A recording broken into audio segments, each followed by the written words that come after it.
بسم اللہ الرحمن الرحیم۔ السلام علیکم ورحمۃ اللہ وبرکاتہ۔ زنا کی توبہ کیسے قبول ہوتی ہے؟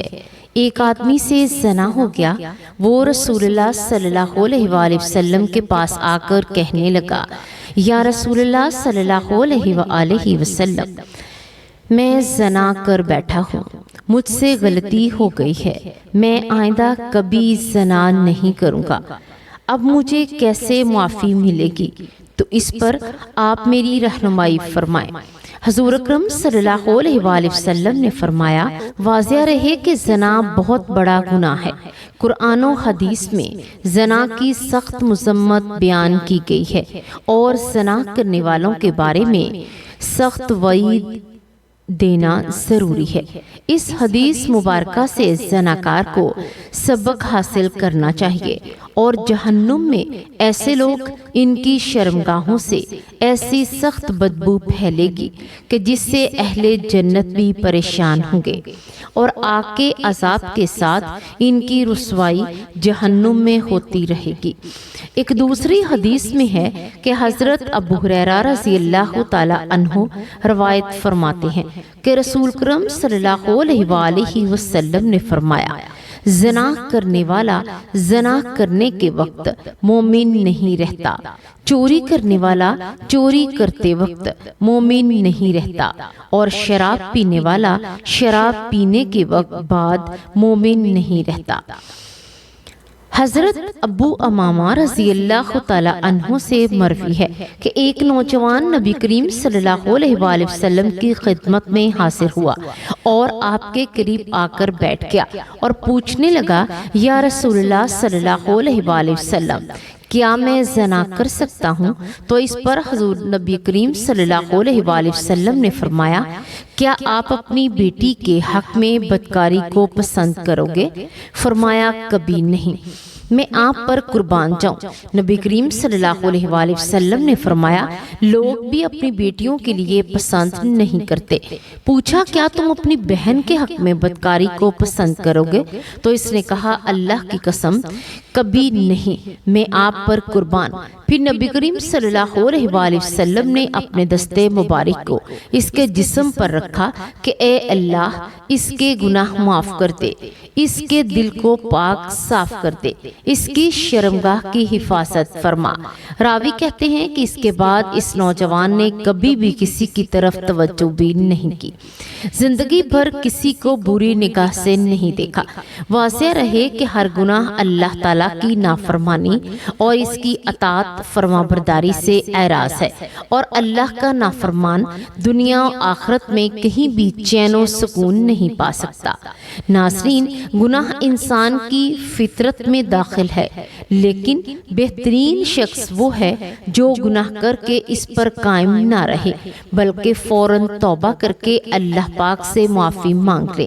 نبی کریم صلی اللہ علیہ وآلہ وسلم نے ارشاد فرمایا، ہر بنی آدم یعنی انسان بہت زیادہ خطا کرنے والا ہے، خطا کار ہے، لیکن اللہ تعالیٰ کے نزدیک بہترین خطا کار وہ ہے جو کثرت سے توبہ کرنے والے ہیں۔ حضرت حذیفہ بن یمان فرماتے ہیں کہ نبی کریم صلی اللہ علیہ وآلہ وسلم نے ارشاد فرمایا، اے جوانوں، زنا سے بچو، اس کے لیے کہ اس میں 6 نقصانات ہیں، 3 دنیا میں اور 3 آخرت میں۔ 3 دنیا کے نقصانات یہ ہیں، 1، زنا کرنے والے کے چہرے کی رونق ختم ہو جاتی ہے، نمبر 2، مسلسل غربت رہتی ہے، نمبر 3، عمر کم ہو جاتی ہے۔ آخرت میں پیش آنے والی 3 چیزیں یہ ہیں، نمبر 1، اللہ کی ناراضگی، نمبر 2، برا حساب و کتاب، اور نمبر 3، دوزخ کی آگ میں ہمیشہ رہنا۔ زنا سے چہرے میں بے رونق اور بے نور ہو جاتے ہیں۔ مذکورہ بالا حدیث کی روشنی میں سے پتہ چلتا ہے کہ زنا کرنے والوں کو دنیا میں سخت ذلت اور رسوائی سے دوچار ہونا پڑتا ہے، جن میں پہلی سزا یہ ہے کہ زنا کرنے والوں کے چہرے کی رونق ختم ہو جاتی ہے اور ان کے چہروں سے ہمیشہ ذلت خواری کی علامت ظاہر ہوتی ہے۔ ایک دوسرے مقام پر نبی کریم صلی اللہ علیہ وآلہ وسلم نے ارشاد فرمایا، تم لوگ ضرور اپنی نگاہوں کی حفاظت کرو اور اپنے چہرے کو سیدھا رکھو، ورنہ تمہارے چہروں کو بے نور کر دیا جائے گا۔ زنا سے فکر و فاقہ، غربت پیدا ہوتی ہے۔ حضرت عبداللہ بن عمر رضی اللہ تعالی عنہ سے مروی ہے کہ آقا کریم صلی اللہ علیہ وآلہ وسلم نے ارشاد فرمایا، جب حکمران ظلم کریں تو آسمان سوکھ جاتا ہے، جب زکوٰۃ روک لی جائے تو مویشی ہلاک ہو جاتے ہیں، جب زناکاری پھیل جائے تو فکر و فاقہ اور بے روزگاری عام ہو جاتی ہے۔ محترم ناظرین، اسلام میں معاشرے کی پاکیزگی کی حفاظت کرنا ہر مسلمان کی عزت نفس اور روح کی طہارت باقی رکھنا ہے۔ عورت سے نسب کے لوگوں کو ملاوٹ کی غلاظت سے محفوظ کرنا زنا کے حرام ہونے کی حکمت ہے۔ حضرت عبداللہ بن عباس رضی اللہ تعالی عنہ فرماتے ہیں، رسول اللہ صلی اللہ علیہ وآلہ وسلم نے فرمایا، جب کسی بستی میں زنا اور سود عام ہو جائے تو گویا اس بستی کے لوگوں نے اپنے آپ کو اللہ کے عذاب کا مستحق بنا لیا کہ ان پر کسی بھی طرح کا عذاب آ جائے۔ پھر اس طرح زانی کو دنیا میں بھی اللہ تعالیٰ کی طرف سے سزا مل کر رہتی ہے، یعنی یہ ایک ایسا عمل ہے جس کی سزا دنیا میں بھی ملتی ہے۔ اور حضرت انس رضی اللہ تعالی عنہ سے روایت ہے، کہتے ہیں کہ رسول اللہ صلی اللہ علیہ وآلہ وسلم نے فرمایا، دو لوگ ایسے ہیں جن کی سزا میں جلدی کی جاتی ہے اور دنیا میں بھی دے دی جاتی ہے۔ نمبر 1، والدین کی نافرمانی کرنے والا، ماں باپ کی بات نہ ماننے والا، اور دوسرا زانی ہے۔ اب یہ جو شخص ایسی بیماریوں میں مبتلا ہو جاتا ہے، یعنی زنا جیسی بیماری میں مبتلا ہو جاتا ہے، تو پھر اس کا ایمان کیسے رخصت ہوتا ہے کہ اسے گناہ کو چھپانے کے لیے جھوٹ پہ جھوٹ بولا چلا جاتا ہے، اور ایک ہی نہیں کئی جھوٹ بولتا ہے۔ اور جب کوئی انسان جھوٹ بولتا ہے تو اس کے منہ کی بدبو سے فرشتے اس سے کئی میل دور چلے جاتے ہیں اور اس انسان سے اللہ تعالیٰ کی حفاظت ہٹ جاتی ہے اور وہ شخص ذلیل ہو کر ہی رہتا ہے۔ دنیا میں انسان پر طرح طرح کی بیماریاں اور طرح طرح کی مصیبتیں نازل ہوتی ہیں۔ پھر بڑھاپے کی عمر میں زنا کرنا اللہ کے غضب اور غصے کو اور بڑھاتا ہے، اور اللہ تعالیٰ قیامت کے دن 3 لوگوں سے غصے کی وجہ سے بات نہیں کریں گے اور نہ ہی جنت میں داخل ہونے کے لیے پاس کریں گے۔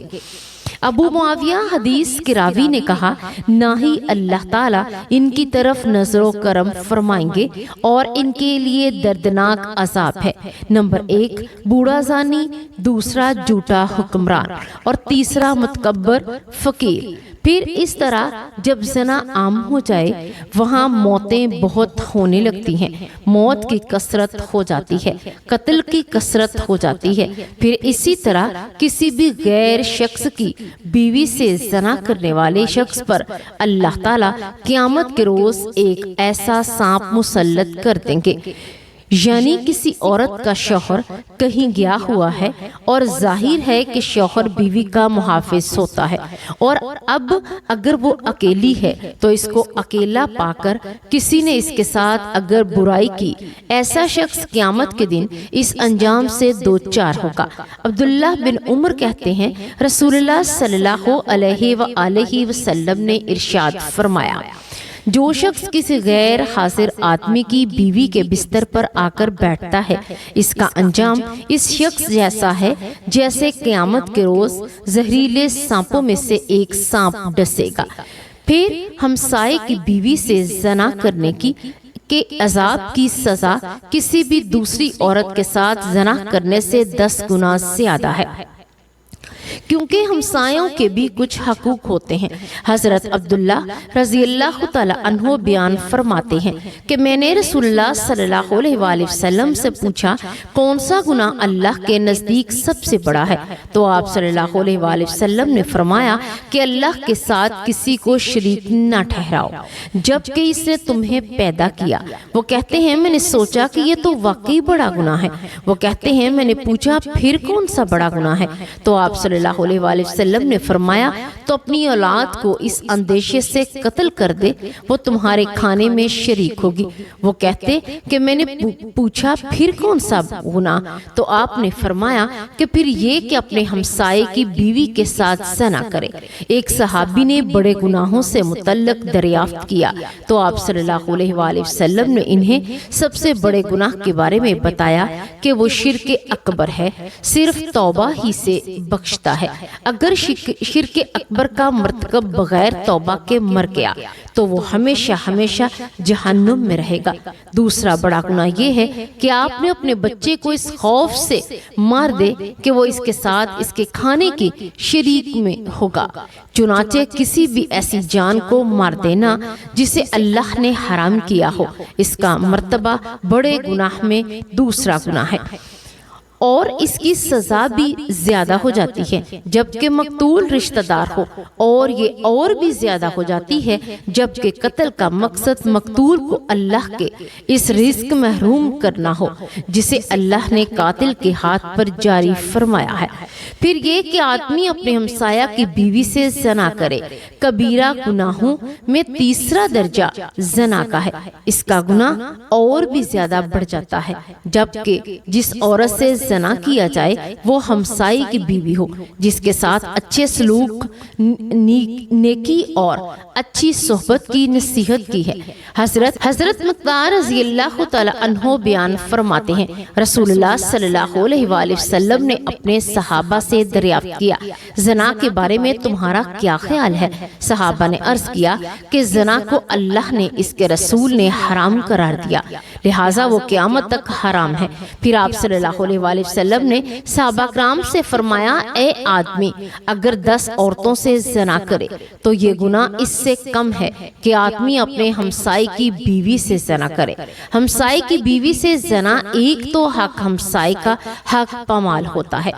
نبی کریم صلی اللہ علیہ وآلہ وسلم کی حدیث روایت فرماتے ہیں کہ آپ صلی اللہ علیہ وآلہ وسلم نے فرمایا معراج کے موقع پر جب آپ نے جبرائیل علیہ السلام سے پوچھا جو مناظر آپ نے مجھے دکھائے ہیں ان میں ننگے مرد اور عورتیں جو آپ نے تنور میں جلتے دیکھے وہ زانی مرد عورتیں تھیں، یعنی دنیا میں زناکار مرد اور عورتیں اس تندور کی آگ میں جل رہے تھے۔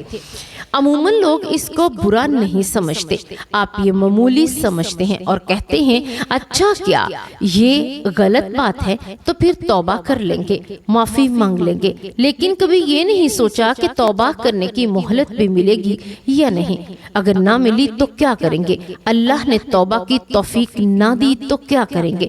حضور نبی کریم صلی اللہ علیہ وآلہ وسلم کے خدمات میں ایک خاتون آئی اور کہنے لگی مجھ سے گناہ ہو گیا اور میرے پیٹ میں ناجائز بچہ ہے۔ آپ صلی اللہ علیہ وآلہ وسلم نے فرمایا کہ ایسے مان لو کہ تو نے بدکاری کی ہے۔ اس پر خاتون میں احساس گناہ پڑا ہوا تھا۔ آپ صلی اللہ علیہ وآلہ وسلم نے فرمایا جاؤ اور بچہ پیدا ہونے کے بعد پھر آنا۔ پھول جیسا بچہ پیدا ہونے کے بعد وہ عورت پھر آ گئی۔ پھر یا رسول اللہ صلی اللہ علیہ وآلہ وسلم اب میں کیا کروں؟ تو آپ صلی اللہ علیہ وآلہ وسلم نے فرمایا یہ غلطی تیری ہے، بچے کی نہیں، واپس جاؤ اسے دودھ پلاؤ، جب روٹی کھانے لگے تب آ جانا۔ اور صحابہ کرام رضوان اللہ علیہ اجمعین کہتے ہیں جب 2 سال بعد آئی تو بچے کے ہاتھ میں روٹی کا ٹکڑا تھا اور جب آئی تو رونے لگی۔ کہا اے محبوب خدا صلی اللہ علیہ وآلہ وسلم ساری رات مجھے نیند نہیں آتی، یہ گناہ چبھتا ہے، مجھے پریشان کرتا ہے، اور اگر آج میں مر گئی تو اللہ کو کیا منہ دکھاؤں گی؟ آپ نزل کرم فرمائیے۔ تو آپ صلی اللہ علیہ وآلہ وسلم نے فرمایا بچہ ایک صحابی کو دے دو اور اس سے کہو کہ اس کی اپنے بچوں کی طرح پرورش کرنا۔ پھر فرمایا اس خاتون کو باہر لے جاؤ اور پتھر مار مار کر سنسار کر دو۔ پھر وہ انتقال کر گئی۔ آپ صلی اللہ علیہ وآلہ وسلم نے 2 صحابیات کی ڈیوٹی لگائی اور فرمایا کہ اسے غسل بھی دو اور کفن بھی پہنا دو۔ جب یہ کام ہو گیا تو حکم ہوا کہ صف سیدھی کرو، میں خود اس کا جنازہ پڑھاؤں گا۔ صحابہ کرام نے کہا اے نبی صلی اللہ علیہ وآلہ وسلم اس کا جنازہ آپ خود پڑھائیں گے؟ تو آپ صلی اللہ علیہ وآلہ وسلم نے فرمایا کہ اس خاتون کو معاشرے سے کاٹا نہیں، بلکہ آپ صلی اللہ علیہ وآلہ وسلم نے فرمایا فرمایا کہ تو نے اس کا گناہ دیکھا ہے مگر اس کا احساس نہیں دیکھا، اس کی توبہ کا اندازہ نہیں دیکھا، اس کی تڑپ نہیں دیکھی، بارہ گاہ خدا میں سرخرو ہونے کا جذبہ نہیں دیکھا۔ آپ صلی اللہ علیہ وآلہ وسلم نے فرمایا اس نے اتنی اعلیٰ توبہ کی کہ اگر ساری امت میں بانٹ دوں تو اللہ تعالیٰ سب کی بخشش فرما دے۔ ایک نوجوان صحابی رضی اللہ تعالیٰ عنہ کے نام سے جانے جاتے تھے، ان کی شادی مدینہ منورہ میں ہوئی تھی۔ ایک دن شیطان نے ان کو پھسلایا اور ان کو ایک انصاری کی لونڈی پر مائل کر دیا اور راہ حق سے ہٹانے کی کوششیں کی۔ معاذ رضی اللہ تعالیٰ عنہ شیطان کے جال میں اس لونڈی کو تنہائی میں لے گئے۔ اب یہ دونوں تھے اور تیسرا ان میں شیطان تھا۔ وہ برائی کو ان دونوں کے لیے نہایت پرکشش اور خوبصورت بنا کر پیش کر رہا تھا۔ وہ دونوں بہک گئے اور جوانی کی طغیانی کا شکار ہو گئے۔ جب معاذ رضی اللہ تعالیٰ عنہ نے اپنے جرم سے فارغ ہوئے تو شیطان نے ان کا ساتھ چھوڑ دیا اور اب وہ پھوٹ پھوٹ کر رونے لگے، اپنے نفس کا محاسبہ کرنے لگے، اپنے آپ کو ملامت کرنے لگے، ان کے دلوں کو جلانے لگے۔ انہوں نے بے قرار ہو گئے اور آپ صلی اللہ علیہ وآلہ وسلم کی خدمات میں آئے اور حضور اکرم صلی اللہ علیہ وآلہ وسلم کے سامنے کھڑے ہو گئے۔ احساس گناہوں سے تڑپانے لگا، کہنے لگے اے اللہ کے رسول صلی اللہ علیہ وآلہ وسلم، مجھ سے گناہ ہو گیا ہے، یعنی زنا ہو گیا ہے، مجھے پاک کر دیجئے۔ نبی کریم صلی اللہ علیہ وآلہ وسلم نے ان کی طرف سے منہ پھیر لیا۔ وہ دوسری جانب آ گئے، بولے اے اللہ کے رسول صلی اللہ علیہ وآلہ وسلم، میں شیطان کے جانچے میں آ گیا تھا، زنا کر بیٹھا، مجھے پاک کر دیجئے۔ نبی کریم صلی اللہ علیہ وآلہ وسلم نے تجھ پر افسوس ہے، واپس چلا جا، اللہ تعالیٰ سے اپنے گناہ کی معافی مانگ اور توبہ کر لے۔ تھوڑی دیر بعد پھر آ گیا، گناہ کی آگ میں اس کا آرام چھین لیا، وہ صبر نہ کر سکا۔ نبی کریم صلی اللہ علیہ وآلہ وسلم نے اس کے بارے میں حکم دیا اسے یہاں سے نکال دو۔ اسے نکال دیا گیا۔ چوتھی مرتبہ پھر چلا آیا تو نبی کریم صلی اللہ علیہ وآلہ وسلم نے لوگوں سے پوچھا کیا دیوانہ ہے؟ لوگوں نے کہا اللہ کے رسول صلی اللہ علیہ وآلہ وسلم، ہم تو اس میں سے ایسا کوئی مرض نہیں پاتے۔ تو آپ صلی اللہ علیہ وآلہ وسلم نے فرمایا شاید کہ اسے شراب پی ہوئی، اس نے ایسی حرکتیں کر رہا ہے۔ ایک آدمی کھڑا ہوا، اس نے معاذ رضی اللہ تعالی عنہ کو چیک کیا اور اسے شراب کی کوئی بھی بو محسوس نہ ہوئی۔ نبی کریم صلی اللہ علیہ وآلہ وسلم نے پوچھا تجھے کیا پتا ہے زنا کسے کہتے ہیں؟ اس نے کہا جی ہاں، میں ایک عورت کے ساتھ ایک طرح حرام کا مرتکاب کر بیٹھا ہوں جسے ایک آدمی حلال طریقے سے اپنی بیوی کے ساتھ کرتا ہے۔ آپ صلی اللہ علیہ وآلہ وسلم نے پوچھا آپ اس سے تمہارا کیا مطلب ہے؟ اس نے کہا مجھے پاک کر دیجئے۔ تو نبی پاک صلی اللہ علیہ وآلہ وسلم نے مکمل تفتیش کروائی۔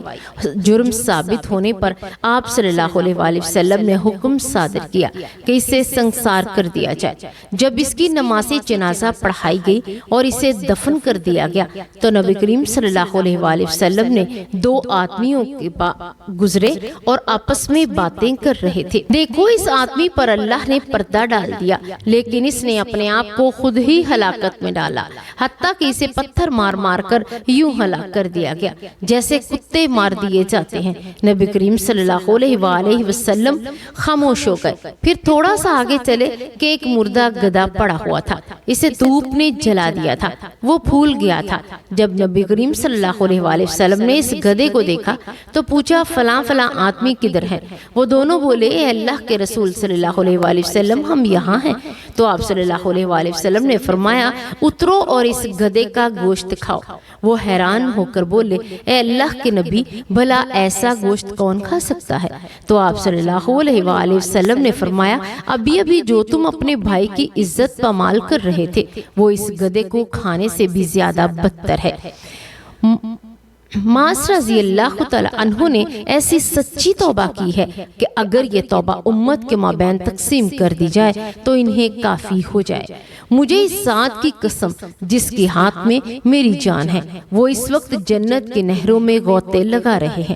پیارے ناظرین، اللہ پاک سے دعا ہے کہ اللہ پاک ہمیں زناکاری جیسے برے عمل سے بچائے رکھے، ہمیں نیکی کی راہ پر چلنے اور برائی والے راستے سے بچنے کی توفیق عطا فرمائے۔